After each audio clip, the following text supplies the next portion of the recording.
Bizler tabii ki artık bunu rutin hale geldik ve gerçekten de ciddi anlamda bir teveccühün olduğu, bir iştirakin olduğunu görebilmekteyiz. Her yıl katlanaraktan bu sayı artıyor. Tabii her şeyden önce bizim amacımız sayıyı artırmanın ötesinde, niceliğin yanında, özellikle nitelik hususunda yazılan eserlerin Hz. Muhammed Mustafa sallallahu aleyhi ve sellemin hayatını konu alan bu kitaplarımızın her yıl hatmedilmesi, her yıl Peygamber sallallahu aleyhi ve sellemin hayatının bir şekilde okunması, öğrenilmesi ve yaşanması söz konusudur. Onu oku, onu yaşa sloganıyla zaten biz yola çıktık ve tıpkı her Müslüman kardeşimizin günlük olarak nasıl ki Kur'an'dan bir cüz okuması gerekiyorsa biz de Siyer-i Nebi'yi aynı şekilde Müslüman halkımızın hayatının bir parçası olarak sürekli bunu okumasını, sürekli bunu hatırlamasını, sürekli bunu yaşamasını sağlamaya çalışıyoruz. İnşallah bunda da ciddi anlamda bir mesafe kat ettiğimizde çok rahat bir şekilde görebiliyoruz. Müslüman halkımız Hz. Muhammed sallallahu aleyhi ve selleme layık, ona müntesip bir ümmet olma yolunda yaşamlarını sürdürecekler. Sınava başvurumuz aralığın 15'inden itibaren başladı ve bu başvuru süresi 3 Şubat'a kadar devam edecek. 17 Şubat'ta ise inşallah pazar günü sınavımızı gerçekleştireceğiz. Dolayısıyla sınava başvurmayan kardeşlerimizin, hele özellikle okul okuyan kardeşlerimizin, öğrencilerimizin bu hususta ciddi bir katılım göstermesini istiyoruz. Çünkü gerçekten birbirinden değerli eserlerimiz var. Bu eserlerin öğrencilerimiz tarafından okunması, anlaşılması, yaşaması, yaşanması ve yaşatılması hususunda çaba sarf ederlerse bize bundan memnuniyet duyarız. Sınavımız tabii ki daha önceki yıllarda olduğu gibi 4 kategori olarak bu sınavı gerçekleştirmeye çalışıyoruz. Rabbim nasip ederse bu yıl 1. kategori olarak 4 ve 5. sınıflarımız. Kitabımızın adı En Güzel Örnek Hz. Muhammed sallallahu aleyhi ve sellem kitabımız olacak küçük çocuklarımız için. Gerçekten hacim itibariyle de, içerik itibariyle de gençlerim, çocuklarımıza uygun bir formattadır. 2. kategorimiz de yine sevgili Peygamberimiz Hz. Muhammed sallallahu aleyhi ve sellem. Bu da yine 6, 7 ve 8. sınıflar için hazırlanmış bir kitaptır. Aynı şekilde içerik olarak da tam kardeşlerimizin seviyesine hitap ediyor. 3. kategorimiz ise Hz. Muhammed'i tanımak sallallahu aleyhi ve sellem. Bu kitabımız da yine 9, 10, 11 ve 12. sınıf öğrencileri için geçerli olan kitaptır. Ve son kategorimiz de Resul-i Ekrem sallallahu aleyhi ve sellem kitabımız da 4. kategori için, yani üniversite ve diğer tahsil durumuna mensup olanlar için geçerli olan bir durumdur.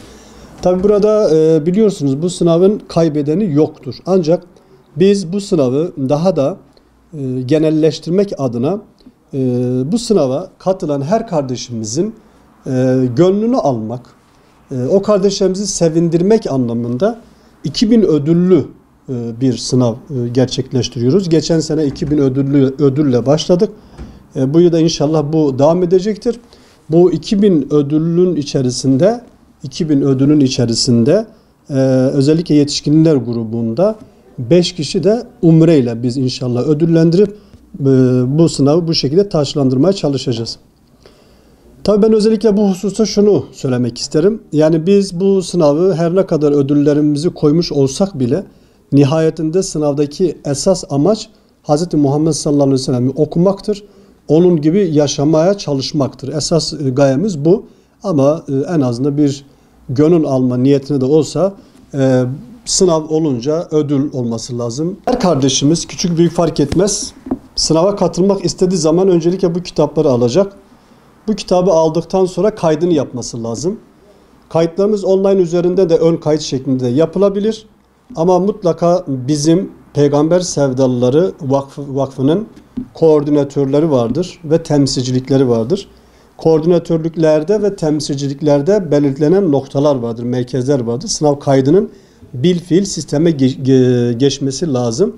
Her kardeşimiz sınav kaydını yapmak istediği zaman mutlaka belirlenen noktalara uğramaları gerekir ve orada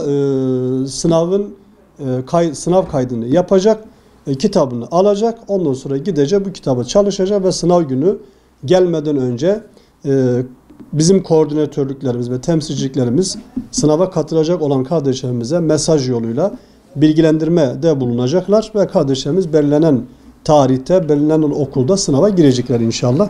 Onun için bu hususta bizim Peygamber Sevdalıları Vakfı sitemiz vardır. Sitede de sınavla ilgili logomuz ya da şeyimiz vardır, dosyamız var. Oradan da girebilirler. Çalışmayı o şekilde takip edebilirler. Evet, Hz. Muhammed sallallahu aleyhi ve sellem denince akan sular durur. Dolayısıyla böyle bir sevdanın varlığı ve böyle bir sevdanın kutsiyeti herkes tarafından saygıyla, hürmetle benimsenen bir durumdur. Ancak biz burada siyer sınavını yaparken özellikle devletin yetkili mercileri ve yetkili makamları bu hususta zaman zaman keyfi ve fevri uygulamalarda bulunuyorlar. Bizim bu husustaki istirhamımız şudur.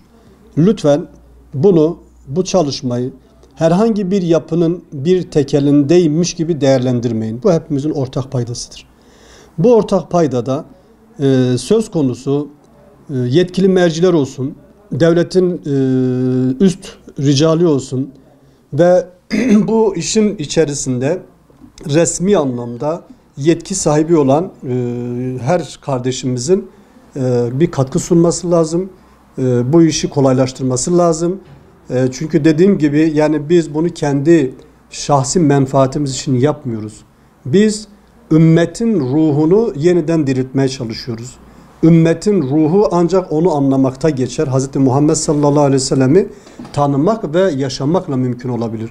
Dolayısıyla bütün sorunlarımızın, bütün sıkıntılarımızın bir şekilde izale olmasını istiyorsak bu hususta her bir kardeşimizin yetkili mercilerden başlamak üzere en tabandaki kardeşimizin bu işin içerisinde olması lazım, ön ayak olması lazım, kolaylaştırması lazım. Şahsi kaprislerine kapılaraktan herhangi farklı bir uygulamada bulunmasınlar.